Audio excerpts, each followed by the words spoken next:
How's it going, everybody? This is MetaTrixx MetaTrixx. Welcome back to yet another discussion video. And today's topic is going to be, why do so many people insist on using low tier characters in fighting games when they are putting themselves in an objective disadvantage? We're going to take a look at the good, the bad, and the ugly. And guys, I want to hear your opinion at the end of the video. So please be sure to subscribe to the channel and leave a comment down below on your thoughts on the topic. So from an objective standpoint, you might look at someone who's using a low tier character and ask yourself, why would you want to make the game harder for yourself for literally no reason when you do in fact have tools that are top tier characters? You can be using a high tier or top tier character and win substantially easier. But I will say that low tier mains are built differently. One of the main reasons why they want to use a low tier character is they want to feel fulfillment for their win. And believe it or not, this is something that is actually incredibly common in a multitude of video games where someone would rather lose with a low tier character and have the opportunity to win and say, I actually did something. I had all the odds stacked against me and I used raw talent, skill, decision-making, reads, and conditioning to outplay my opponent. And I will strongly agree that there is something absolutely satisfying by knowing for a fact that your opponent had every tool necessary to destroy you so easily, but they couldn't do it. They just couldn't do it. You with your shit character now have the opportunity to T-pose on someone for the rest of eternity, just like in this set right here between Nairo and Light. Although this was not the set that actually won the entire tournament, I will say, because it is loser semi, so not even a super important set in the entire tournament. The fact that Nairo used Ganon, who was objectively at the time a bottom 1 or bottom 2 character in the entirety of Smash Ultimate, and ends up pulling out the win. The dopamine was insane, the pop-off was immaculate, and Nairo was absolutely fucking feeling himself, and there's nothing that Light can say. He cannot say to him for a single second that you won because of horseshit or any other cheese of a top tier character, broken hitboxes, nothing. He won with objectively the worst character in the game, and it feels fucking good. That's why players love to use low tier characters.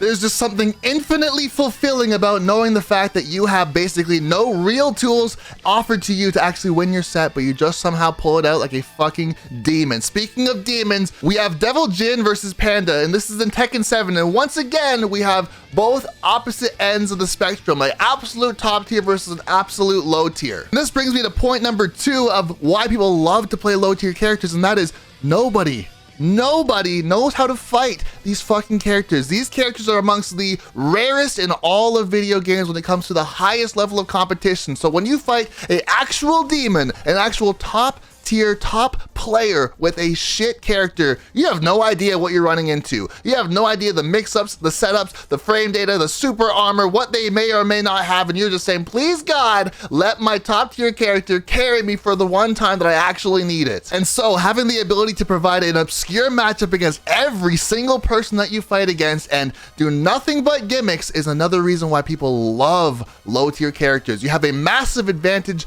just because of inexperience from your opponent. And so interestingly enough, as the meta progresses in fighting games and everybody's actually playing top tier characters, these low tier or bottom tier characters have a chance to slip through the cracks and absolutely surprise people. Nothing makes that statement more true than in Super Smash Bros. Melee, when you have players like Hungrybox and Amsa, 2 players who basically no one for several years had any real experience against their characters. If you're someone who knows Melee, you know that this game has been dominated by Fox, Falco, Marth, and Sheik. And at one point, we also had Armada as well playing Peach, but never did you ever see a top tier Yoshi or even a top tier Jigglypuff. But these 2 players helped push the meta of these characters from absolutely bottom and low tier to being respected and feared characters in Melee. When everybody is busy worrying about the top tier characters and how to fight them and practicing against them and looking for other top players who play these top characters to get that experience to the best of their ability,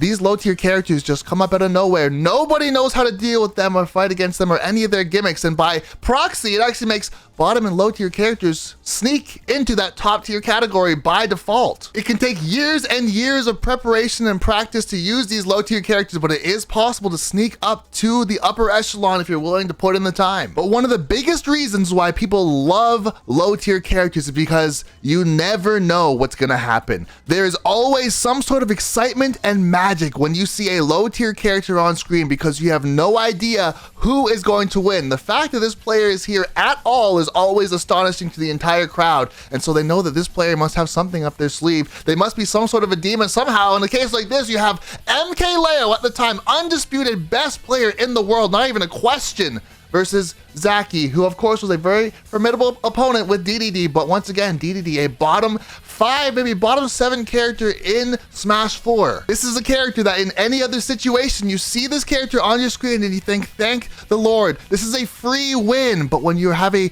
low tier character piloted by a pro player, things start to change, and some people even start doing backflips for your low tier character. Quite incredible. It is the underdog story that is always created. It is unavoidable when there is a low tier character on screen. If the character wins or loses, there's always history in the making. And so we've talked a lot about the good side, the exciting side, the hype side of playing low tier characters, but what about the ugly? We said we were going to talk about the ugly side of low tier characters, and the ugly side of low tier characters absolutely is the fact that if you lose, you always have that undeniable excuse: if I was using a top tier, I would have won. If I just picked up the best character in the game, I would have the absolute undeniable skills to win every set and every game I ever play. And so my question to you guys is, do you actually believe that that is true? Is that the reason why you play a low tier character? Do you play the character because of nostalgia reasons? You absolutely love the character, it's the first character you ever played in any video game, and therefore you are a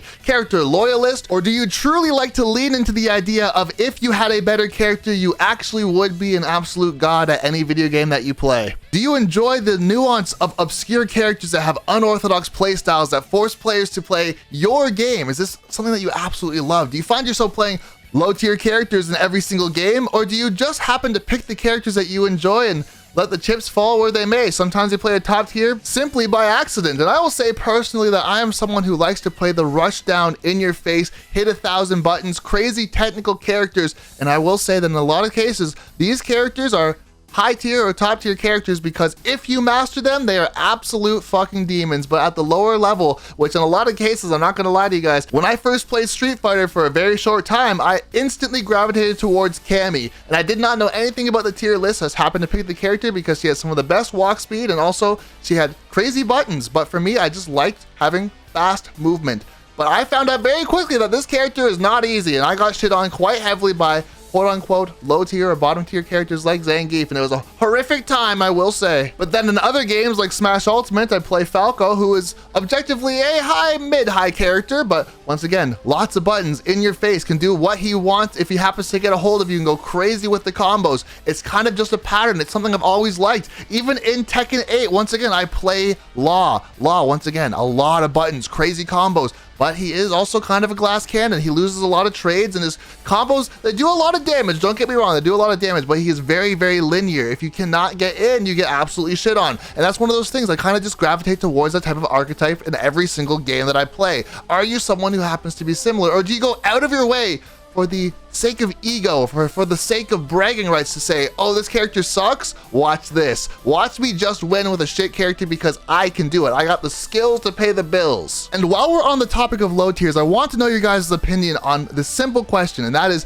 do you actually think that low tier characters have a place in fighting games? Do you think that low tier characters should be removed, or do you think that they should actually be buffed so there's no such thing as a low tier character? Every character has a fair shot at winning. What are your thoughts on that? Because it definitely is objectively true that some characters in fighting games are just unbelievably fucking broken and they have a way easier time at winning, and other characters, they gotta do the absolute craziest of crazy things. They gotta solve the Da Vinci Code, or Rubik's Cube, and the Konami Code all at the exact same time while hopping on one leg just to do a little bit of damage. So do you think that these characters should still be in fighting games? And I know not every game has to be a competitive game, but what are your thoughts? This is a very interesting topic, and I'd love to know what you guys think. And with all that being said, this is Trixx Meta Smash, and I appreciate you guys, and thanks for watching.